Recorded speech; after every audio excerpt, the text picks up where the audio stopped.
ఒక్కసారి కొమ్మూరి గోల్డ్ కి కాల్ చేయండి. తాకట్లో ఉన్న మీ బంగారాన్ని విడిపించి మార్కెట్ ప్రైస్ కి వాళ్ళు కొనుక్కుని మిగతా డబ్బులు మీకు ఇచ్చేస్తారు. అందరికీ నమస్కారం. నేను మీ కట్టా కార్తీక్. నేను గత 2-3 రోజులుగా లేకపోవటం వల్ల చాలామంది అడుగుతున్నారు. ఇరాన్, ఇజ్రాయెల్ యుద్ధం మీద మీరు స్పందించట్లేదండి అనేటువంటి విషయాన్ని చాలామంది అడుగుతా ఉన్నారు. కొంతమంది కాల్ చేసి అడుగుతా ఉన్నారు. కొంతమంది కామెంట్స్ రూపంలో అడుగుతా ఉన్నారు. నిజానికి ఇరాన్, ఇజ్రాయెల్ యుద్ధం అనేటువంటిది ఒక పీక్స్ దశకు వెళ్ళింది. ఈ ఒకళ్ళ మీద ఒకళ్ళు దాడులు, ప్రతిదాడులు అది ఒక స్థాయిని మించి వెళ్ళింది అని చెప్పుకోవాలి. ఒక రకంగా అసలు ప్రపంచ పటంలో ఇరాన్ అనేది ఉంటుందా? ఇరాన్ మీద పగబట్టినట్టు ఇజ్రాయెల్ చేస్తున్నటువంటి దాడులు నిజానికి ఇరాన్ వైపు నుంచి కూడా అంతే ప్రతిఘటన ఉన్నప్పటికీ కూడా ఇజ్రాయెల్ ముందు ఇరాన్ ఏమాత్రం తట్టుకునేటువంటి పరిస్థితి ఉండదు, ఉండబోదు కూడా. నిన్న ఇరాన్ ఒక సంచలన కామెంట్ చేసింది. నా మీద గనక అణుబాంబు గనక ఇజ్రాయెల్ ప్రకటిస్తే, ఇజ్రాయెల్ గనక దాడి చేస్తే నాకు సపోర్ట్గా పాకిస్తాన్ వస్తుంది, ఖచ్చితంగా పాకిస్తాన్ కూడా అణుబాంబు తీసుకుపోయి ఇజ్రాయెల్ మీద వేస్తుంది అనేటువంటి కామెంట్ చేసింది. నిజానికి ఒక సంచలన కామెంట్. నిజానికి పాకిస్తాన్ వేయగలిగిన పరిస్థితిలో ఉందా లేదా అంటే ఇక్కడ ఒక జియో పాలిటిక్స్ని మనం ఆలోచించాలి. జియో పాలిటిక్స్ని ఆలోచించినప్పుడు ఇజ్రాయెల్ వెనకాల అమెరికా ఉంది. అమెరికా రూపంలో పాకిస్తాన్ బాగుపడుతూ ఉంది. అంటే మొన్ననే పాకిస్తాన్ అప్పు కూడా తీసుకుంది IMF దగ్గర అమెరికా చొరవతోటి. సో ఇక అమెరికాని కాదని ఇరాన్ కోసం వచ్చే అవకాశం ఉంటుందా పాకిస్తాన్ అంటే? వచ్చే అవకాశం లేదు. అందుకనే పాకిస్తాన్ ఖండించింది. మమ్మల్ని ఈ యుద్ధంలోకి రాగొద్దు అని చెప్పేసి పాకిస్తాన్ చెప్పింది. చెప్పినప్పటికి కూడా ఇక్కడ జరుగుతున్న ఒక పరిణామం ఏంటంటే ఇరానీలంతా కూడా ఆ దేశం నుంచి పారిపోయి పాకిస్తాన్కే వస్తున్నారు. ఇరానీలంతా కూడా ఆ దేశం నుంచి పారిపోయి పాకిస్తాన్కే వస్తున్నారు. నిన్న ఒక వీడియో బాగా వైరల్గా మారింది. ఇరాన్కి సంబంధించిన అఫీషియల్ టీవీ ఛానల్ మీద ఇజ్రాయెల్ క్షిపణులు దాడి చేసింది. అప్పుడు న్యూస్ చదువుతూ ఉంది యాంకర్. ఆ న్యూస్ చదువుతూ లైవ్లో నుంచి ఆమె పారిపోయింది.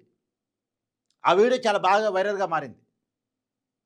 న్యూస్ లైవ్ నడుస్తూ ఉంది. ఇజ్రాయెల్ ఇంకో పక్క ఇరాన్ అఫీషియల్ టీవీ ఛానల్, ప్రభుత్వ టీవీ ఛానల్ మీద దాడి చేసింది.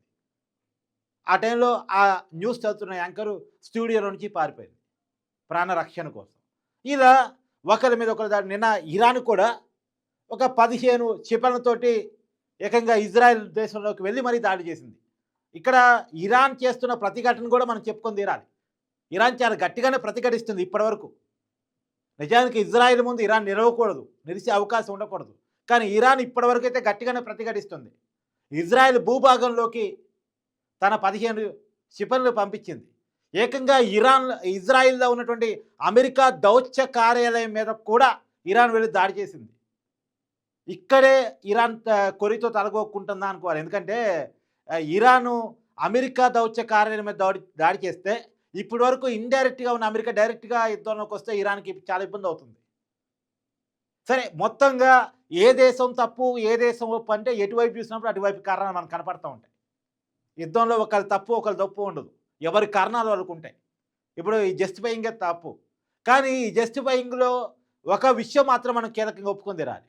ఇప్పుడు ఇరాన్ నుంచి పాకిస్తాన్కి ఎవరైతే వలసపోతున్నారో వాళ్ళందరినీ కూడా ఇప్పుడు టెర్రరిస్టులు టార్గెట్ చేస్తారు.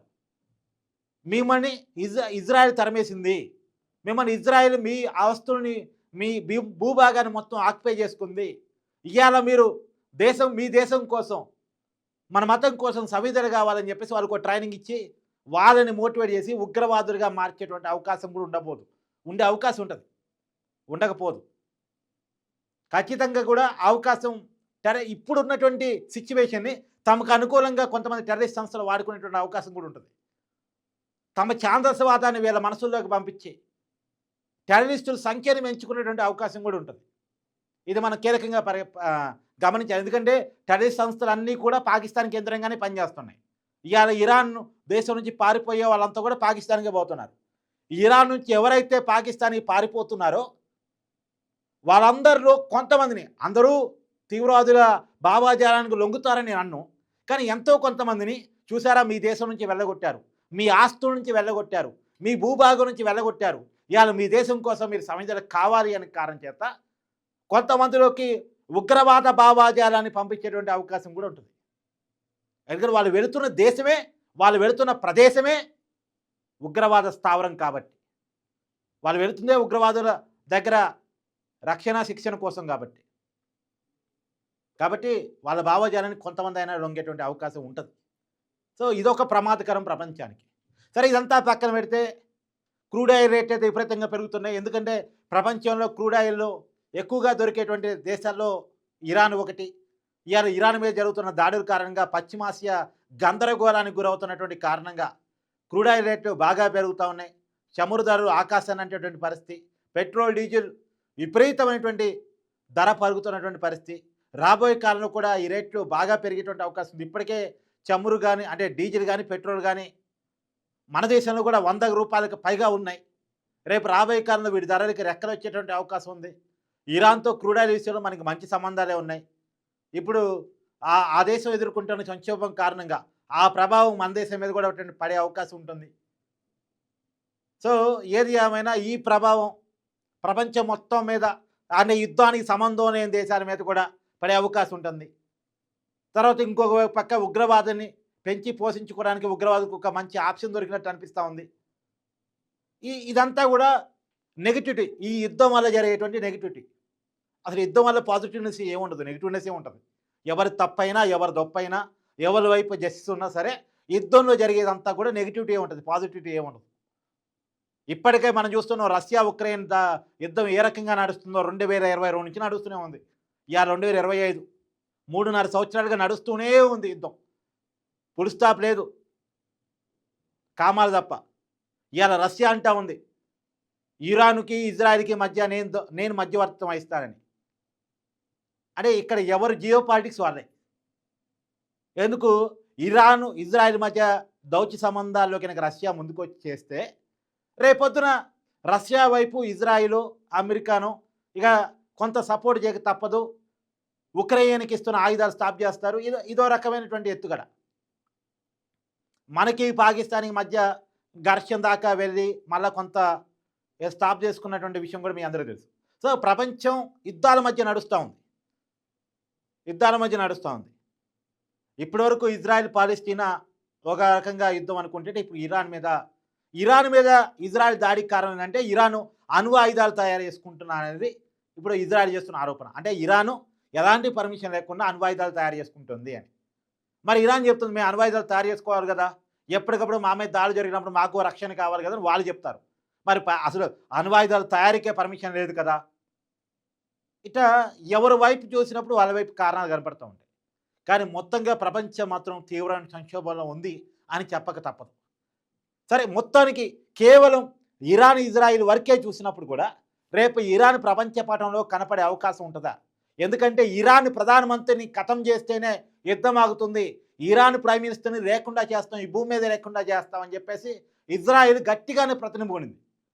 చాలా గట్టిగానే ప్రతినిబోనింది. వాళ్ళ ప్రధానమంత్రిని రక్షించుకోవడం కోసం ఇరాన్ ఎంత దాకైనా పోవడానికి సిద్ధపడింది. అదే క్రమంలో ఇజ్రాయిల్ కూడా ఏమాత్రం తగ్గే దేశం కాదు.